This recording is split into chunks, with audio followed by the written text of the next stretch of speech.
Okay, welcome everybody to another class on crime vocabulary. So we've got the getaway vehicle first of all, and the getaway vehicle is clearly the car that the criminals use to get away. Yeah, it's got a good name, nice and clear, exactly what you would expect. The getaway vehicle, and you can even talk about the getaway driver. Yeah, who is the guy employed by the criminals to help them get away from the scene of the crime, and that's a useful word, isn't it? If you ever want to get away from the scene of the crime, you need a getaway driver, yeah? But remember this, the scene of the crime, or crime scene, which it is quite often nowadays, crime scene or the scene of the crime, both correct from those two. The scene of the crime scene. Get yourself a getaway driver so that you can get away and not be punished, not get caught red-handed. There's another one actually, get caught red-handed. It means get caught in the middle of the crime. If you are caught red-handed, you are caught in the middle of stealing something, or you are caught in the middle of killing somebody. Yeah, something like that. You are caught red-handed. Okay, if the robbers held up the post office at gunpoint, that means they threatened the people working in the post office with a gun. But if they held up the post office at knife point, that means they threatened the people in the post office with a knife. So generally speaking, it's hold up a place at gunpoint, or hold up a place at knife point, or maybe mug somebody at gunpoint, mug somebody at knife point, or maybe be mugged at gunpoint at knife point. So a few different ways you can use that, but meaning very often used with mugging and holding up a place is a crime, you know, to threaten somebody at gunpoint, you know, to hand over their money. Okay, so you've got two there. You can also talk about the criminals being armed with a knife, or armed with a gun, or maybe even armed with something else, armed with, I don't know, sulfuric acid would still work.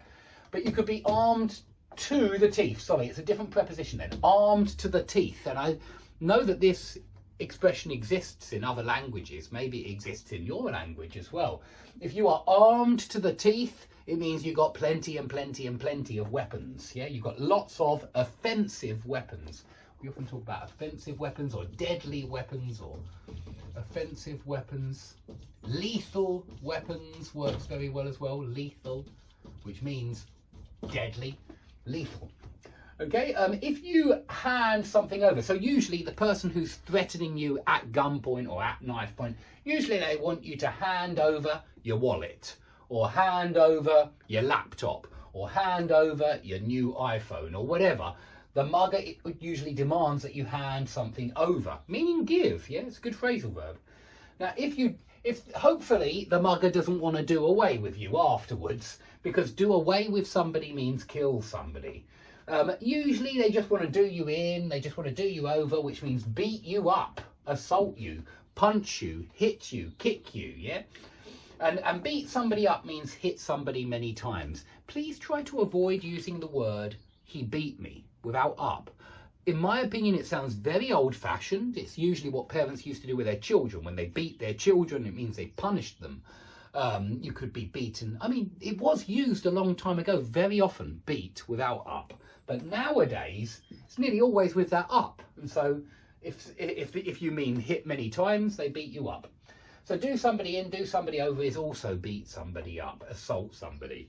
Now, you might get beaten up because you are in the wrong place at the wrong time. Yeah, and that just means it was bad luck, you know, it was bad luck. You just happened to be in the wrong place at the wrong time, and that's why you were beaten up or you were mugged or whatever. Now, if the crime rate is soaring, it means it's going up, and it means it's getting bigger and bigger and bigger very quickly. It means that there's been a dramatic increase in the number of crimes in your area. So you would say the crime rate is soaring if that's the case. And I think in a lot of countries, certainly in this case, in this country, the crime rate is soaring. And I think it's because we have a very weak, a very lenient court system, legal system.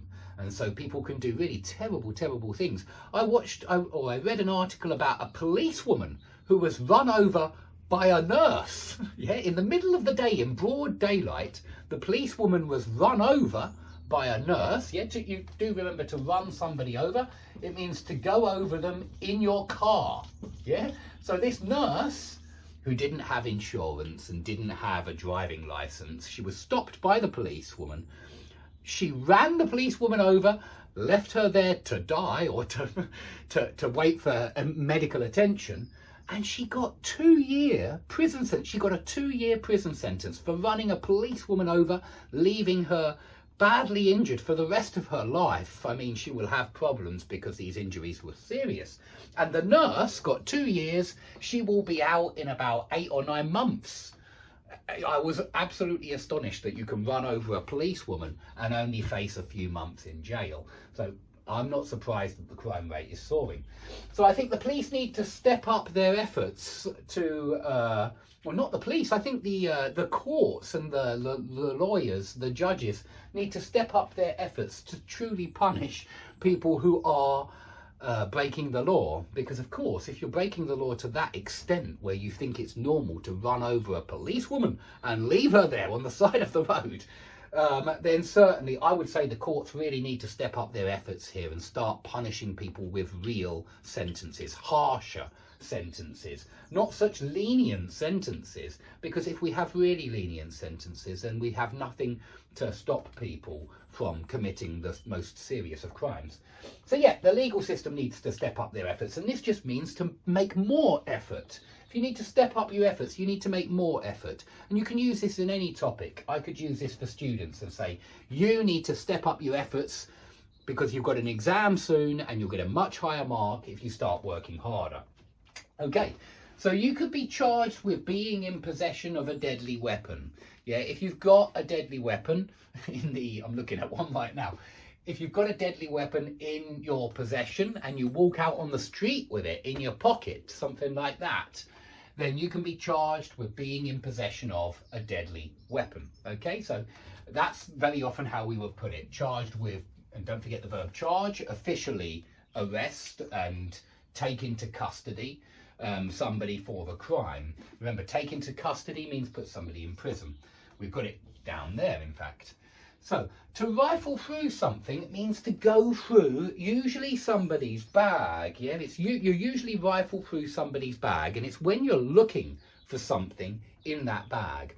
When you go through an airport, if the customs officials stop you, they rifle through your suitcase. Yeah, they're looking for something, maybe drugs, maybe weapons, maybe money that you haven't declared to customs, could be anything, but they're rifling through your suitcase and hopefully they find nothing at all. And so yeah, rifle through means look through, sift through, go through.